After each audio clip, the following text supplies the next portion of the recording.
двонасочна комуникација помеѓу родителите и децата. И да не забораваме дека постојано треба да читаме, не само за време на летниот распуст, меѓутоа во текот на целата година книгата да биде нашиот најдобар пријател. Но оваа тема утрово разговарам со Ксенија Маказлиева Трајчева. Ксенија, добро утро, како сте утрово?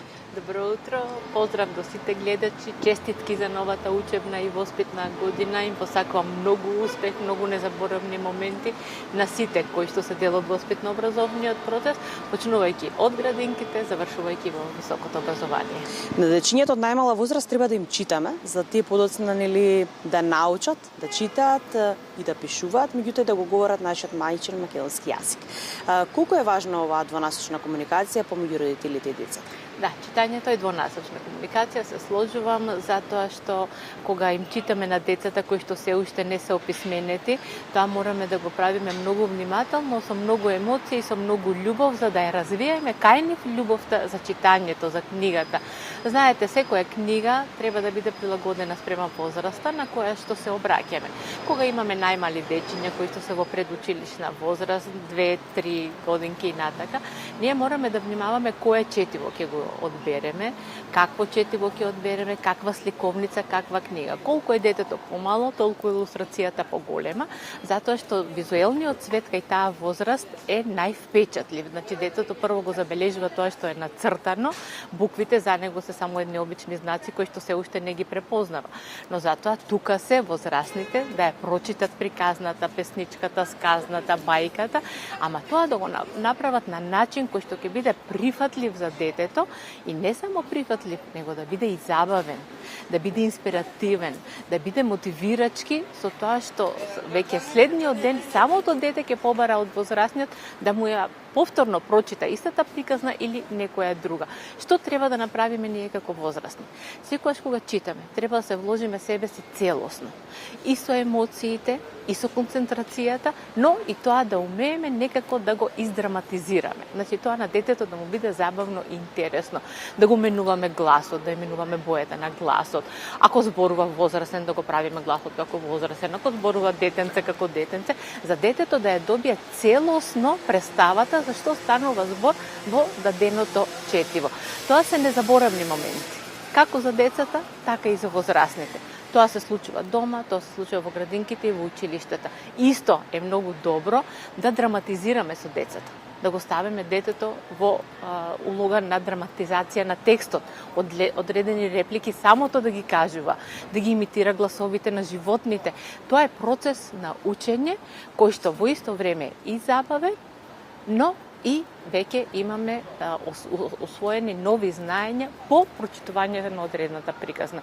А она што е денеска тренд во литературата за деца, особено за таа најмала возраст, се тие така наречени интерактивни приказни, каде што детето станува дел од приказната. И при самото читање на приказната ние од детето бараме одредена сугестија, одредена насока, му поставуваме прашања или бараме нешто да доцрта, да објасни, да препозна. Сето тоа ја развива љубовта кон читањето, но има помага на детето да го осознае како надворешниот свет, така и својот внатрешен свет, своите емоции.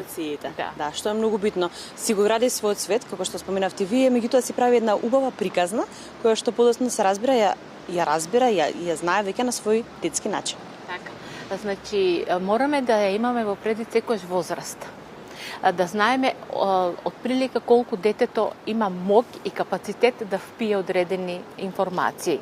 Кои се тие зборчиња што ги познава и кои што не ги познава. Самото читање е и процес на учење. Значи, ние треба да внимаваме кога читаме дали детето не разбира. Дали сите термини кои што ги употребуваме, сите зборчиња му се на детето разбирливи. Ако забележиме дека детето не разбира целосно, или ако се сомневаме дека некој зборче не му е доволно јасно, наше е дали знаеш што е тоа и тоа? Дали знаеш што значи тоа и тоа? Дали знаеш што значи љубов, што значи тага, што значи лутина? Значи, да видиме колку детето тоа го знае или го има осознаено, а ние да му помогнеме да го осознае на вистинскиот начин.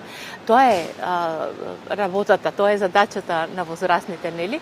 Меѓутоа, сето тоа полесно се осознава со читањето. Ако вие му прочитате приказна на едно детенце во кој што има повеќе ликови, од кои едното носи очила, другото потешко чита, третото повеќе игре, детето сваќа дека светот е таков како што е и дека не, ако тоа носи очила, дека не е едноставното детенце што носи очила, дека тоа е сосема нормално и прифатливо, дека тоа не треба да го чувствува како проблем, него едноставно тоа не е само негов проблем. Исто и во тинејџерската возраст, на пример. Ако детето која е во тинејџерска возраст чита литература наменета за тинејџери, тој ќе свати дека речиси сите тинејџери се соочуваат речиси со исти проблеми, дека неговиот проблем не е најголем на светот, дека сите деца во светот всушност се соочуваат со слични проблеми и дека тоа е решливо, и дека поминува и дека сите заедно растеме. Да споменаме тука и вештачката интелигенција, која што некако на брзина влиза во сите наши животи, меѓутоа особено во образовниот процес. Колку ќе помогне кога станува збор за читањето, односно споминавме на почетокот, книгите не смееме да ги оставиме, не смееме да ги заборавиме, затоа што тогаш ќе ја немаме она приказна убава која што си ја градиме како дете. Меѓутоа, на кој начин ќе ни помогне вештачката интелигенција? Вештачката интелигенција ќе ни помогне да истражиме, да видиме што е она во светот што е актуелно, да видиме што е она што е синхронизирано, што можеме да го слушнеме. Знаете, има многу синхронизирани содржини на интернет, кои што детето може да ги пушти и да слуша. Меѓутоа, тука недостасува емоцијата. Тука недостасува оној момент кој што може, таа интеракција која што може да се случи само меѓу две живи суштества. Ако вие вештачката интелигенција, независно која ја прашате како ти изгледаш, таа ќе ви одговори јас немам лик, јас немам тело, Значи, да, вештачка интелигенција е тука да помогне, да го скрати процесот на истражување, да не насочи, меѓутоа, сето што ќе ни го врати како фидбек не значи дека е 100% вистина. На крајот од краиштата, литературата, книжевноста е еден голем свет кој што содржи моменти од реалниот живот, меѓутоа има тука и многу фантазија.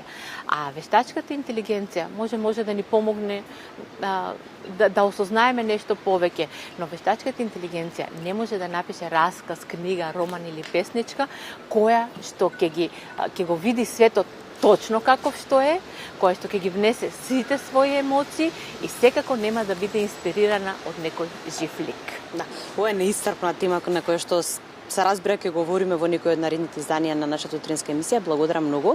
Благодарам секогаш на убавите зборови и се разбира задоволство е секоја учебна година да ја започнеме токму со вас. Да, благодарам многу на поканата, уште еднаш честитки за сите кои што се дел од воспитно-образовниот процес, а на родителите и на учениците да им посакам многу трпение, но и многу љубов во усвојувањето на новите знаења.